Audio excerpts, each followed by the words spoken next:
देखो यार, इस समय स्कूल नहीं खुल रहे हैं तो बहुत ज़्यादा परेशानी आ रही है, बहुत ज़्यादा दिक्कतें आ रही हैं। वैसे भी ऑनलाइन क्लासेस में इतना कुछ अच्छा समझ में नहीं आ रहा है, तो नेगेटिव थॉट्स बहुत दिमाग में आ रहे हैं। तो मैंने कहा यार, इतना सब जो ये नेगेटिविटी फैल रही है, कुछ ना कुछ तो ऐसा पॉजिटिव होगा, कुछ ना कुछ तो पॉजिटिव चीज़ बैकएंड में चल रही होगी जो हमें फील नहीं हो रही, क्योंकि नेगेटिव इतनी सारी चीज़ें हैं। तो मैंने कहा कुछ ना कुछ तो सोचना पड़ेगा यार, पॉजिटिव पॉजिटिव सोचना पड़ेगा। 10th से 11th का ना एक ट्रांजिशन फेज होता है। ट्रांजिशन फेज मतलब कि भाई जब एक बच्चा 10th से 11th में जाता है ना, तो बहुत सारी चेंजेस उसके अंदर आते हैं। तो उन चेंजेस के पॉजिटिव साइड भी होते हैं और उन चेंजेस के नेगेटिव साइड भी होते हैं। जो पॉजिटिव साइड वाले चेंजेस है ना, वो तुम धीरे धीरे ग्रास्प कर रहे हो। हालांकि तुम स्कूल नहीं जा रहे, अगर स्कूल जा रहे होते इस समय तो वो जल्दी जल्दी एक्वायर कर लेते। पर स्कूल ना जाने की वजह से ये जो नेगेटिव चीज़ है ना, इसका इफेक्ट तुम्हारे ऊपर नहीं पड़ रहा है, जो कि एक बहुत बड़ी अचीवमेंट है। अब ये अचीवमेंट हमें इसलिए नहीं पता चल रहा क्योंकि हमें कोई बता नहीं रहा है। तो ये कौन बताएगा? एक चैनल है शोभित निर्वाण नाम का, उस पर जाके देखो, उसने एक वीडियो बना रखी है। तो अब ये जो नेगेटिव वाले पॉइंट्स है ना, इसको मैं थोड़ा सा डिस्कस करूंगा। क्यों भैया नेगेटिव वाले क्यों डिस्कस कर रहे हो, पॉजिटिव वाले डिस्कस करो। भाई नेगेटिव वाले इसलिए जिससे कि तुम अवेयर हो जाओ कि भाई ये चीजें हैं, जब मैं स्कूल जाऊंगा तो किसी भी कीमत पे इन चीजों के अपने ऊपर अप्लाई नहीं होने दूंगा। सबसे पहला चेंज अगर मैं नर्सरी वाली भाषा में बोलूं तो वो होता है बैड हैबिट्स। बैड हैबिट्स मतलब कि स्मोकिंग, ड्रिंकिंग, ठीक है, clubs, late night parties, night outs, ये सारी चीजें जो होती है नर्सरी में बोला जाता है ना, बैड हैबिट्स होती हैं। देखो 11th क्लास में ना एक ऐसा ग्रुप होता है जो कि इन सब चीज़ों में इन्वॉल्व होता है, और वो चाहता है कि भाई पूरी क्लास इन चीज़ों में इन्वॉल्व हो जाए। जैसे कि कोई बंदा आके बोलेगा कि भाई आज शाम को बाइक लेके आ जाइए, या फिर आज शाम को क्लब चलेंगे। अबे वो बैठ के ये नहीं सोचते कि भाई सब किनके पैसों से कर रहे हो ये सब, तुम क्या चल रहा है ये सब, एक मिनट रुक के सोच तो लो ना। भाई बाइक तुम्हारी, ना वो मोबाइल तुम्हारा, ठीक है, ना पैसे तुम्हारे, हालांकि जो तुम कपड़े पहन रहे हो वो तक तुम्हारे नहीं है। तो भाई किस चीज़ का शो ऑफ कर रहे हो? इस चीज को दिमाग में रखो ना, इस चीज को एक बार रुक के सोचो। जब तुम बाइक चला रहे हो रुक के सोचो ना कि भाई किस चीज का शो ऑफ मैं कर रहा हूं। ये नहीं कह रहा हूं मैं कि एंजॉय नहीं करना होता, पर एंजॉय की एक लिमिट होती है जो कि 11th में आने के बाद ना बच्चे क्रॉस कर देते हैं। और ये तुम्हारे लिए बहुत बड़ा अचीवमेंट है कि ये सब चीजें बंद पड़ी हैं, इसका इफेक्ट तुम्हारे ऊपर नहीं पड़ रहा, जिससे कि तुम्हारी स्टडीज पे भी कुछ भी इफेक्ट नहीं पड़ेगा। सेकेंड हो गया पेरेंट्स। पेरेंट्स को मैं ज्यादा इंफोसाइज करके बोलूंगा। देखो never ever try to disrespect your parents. देखो चाहे सक्सेस हो चाहे फेलियर हो, सक्सेस के टाइम पे ना 100 बंदे तुम्हारे साथ होंगे, पर बिलीव मी फेलियर के टाइम पे या फिर जब तुम सक्सेस के लिए स्ट्रगल कर रहे होगे ना, उस टाइम पे इकलौते पेरेंट्स होंगे जो कि तुम्हारे साथ खड़े होंगे। इस बात की मैं गारंटी के साथ देख सकता हूँ। कोई भी एक दोस्त नहीं होता ऐसा जो कि खड़ा होता है साथ में। पेरेंट्स ही होते हैं जो कि तुम्हें हर समय इंकरेज करते रहेंगे। हाँ यार, वो कई बार क्या होता है ना कि वो स्टडीज के लिए तुम्हें बोलेंगे, डांटेंगे, पर वो डांट जो होती है ना वो तुम्हारी भलाई के लिए होती है। देखो उसको एक एग्जांपल से मैं समझाता हूँ तुम्हें। अभी रिसेंटली ना दिल्ली में एक इलेक्शंस हुए थे, तो मैं उस समय न्यूज़ व्यूज़ थोड़ी देखता था। तो एक पॉलिटिकल लीडर, जिसका मैं नाम नहीं लूँगा, उस पॉलिटिकल लीडर का एक इंटरव्यू था। तो उस इंटरव्यूअर ने उस पॉलिटिकल लीडर से बोला कि सर आपको ना पाकिस्तान सपोर्ट कर रहा है, और वो कह रहा है कि आप अपनी अपोजिशन से लड़ो, पाकिस्तान आपके साथ है। तो उसने कहा सर मेरे को पाकिस्तान के कोई सपोर्ट की जरूरत नहीं है, ठीक है, ये हमारा आपसी मामला है। ये जो अपोजिशन पार्टीज़ हैं ये इंडिया की अपोजिशन पार्टीज़ हैं, ठीक है, इंडिया एक फैमिली है, उसकी अपोजिशन पार्टीज़ हैं। तो हम आपस में वाद विवाद कर सकते हैं, वो हमें 2 बात बोल दे, हम उन्हें 2 बात बोल दें, वो हम सहन कर लेंगे। पर बाहर वाला कोई बंदा आके हमारे बीच में दरार लाने की कोशिश करे, वो हम सहन नहीं करेंगे, ठीक है। अगर वो हमसे फाइट करने के लिए आएंगे तो हम सब एक हो जाएंगे, ठीक है, जितनी भी ओपोजिशन पार्टीज हैं वो सब एक हो जाएंगी और उनसे फाइट करेंगी।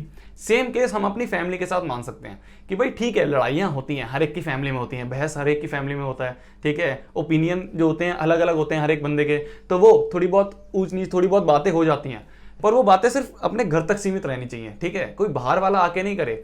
ऐसा एटीट्यूड रखना चाहिए हमें कि भाई लड़ेंगे कटेंगे मरेंगे पर रहेंगे साथ में।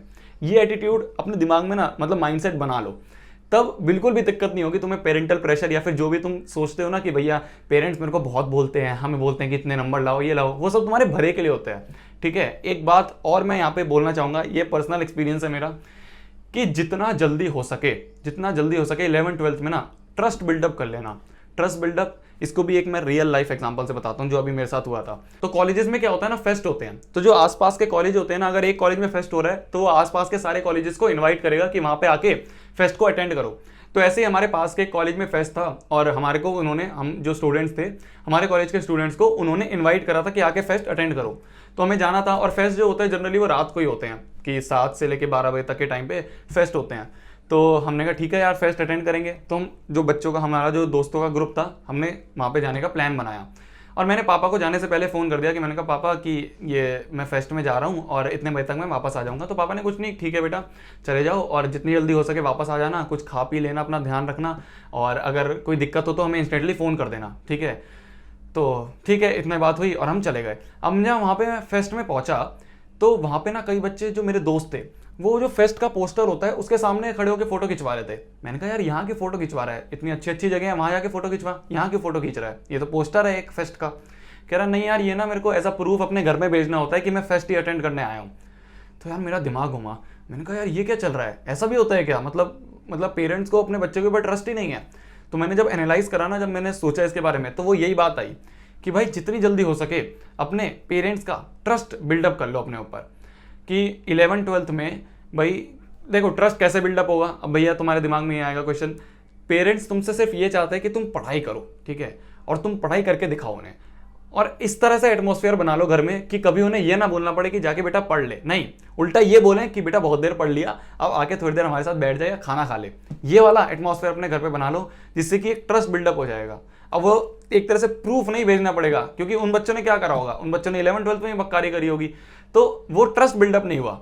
तो जितना जल्दी हो सके 11th-12th में ट्रस्ट बिल्डअप कर लेना अपने पेरेंट्स के ऊपर। तीसरी बात आती है रिलेशनशिप्स। अरे भाई क्या बंदा है यार, क्या कूल बंदा है भाई, 4 गर्लफ्रेंड है भाई बंदे की, यार क्या पर्सनैलिटी है यार, never ever try to be that guy, ठीक है। इस तरह का बंदा बनने की कभी भी कोशिश मत करना। मैं ये नहीं बोल रहा हूं, ठीक है, इस चीज में मैं कमेंट नहीं कर रहा हूं कि रिलेशनशिप सही है या फिर गलत है, ठीक है, इस चीज पे कोई कमेंट नहीं है।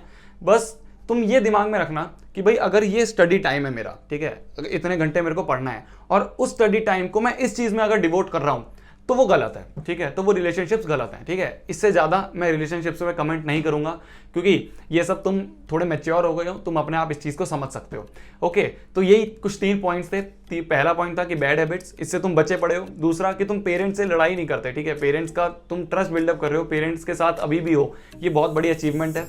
और तीसरा कि ये जो रिलेशनशिप्स है इससे भी अभी तुम स्कूल नहीं जा रहे हो तो बचे पड़े हो, ठीक है। बहुत सारे बच्चे हैं जो बचे पड़े हैं इन तीनों चीज़ों से, जो कि इस समय की बहुत बड़ी अचीवमेंट है, जो कि तुम मान सकते हो लॉकडाउन में तुम्हारे साथ हो रही है। तो तब तक के लिए भाई पढ़ना है, फोड़ना है, कहर मचा देना है और आग लगा देना है। चलो जाओ पढ़ लो, जाए बाय बाय, पढ़ लो।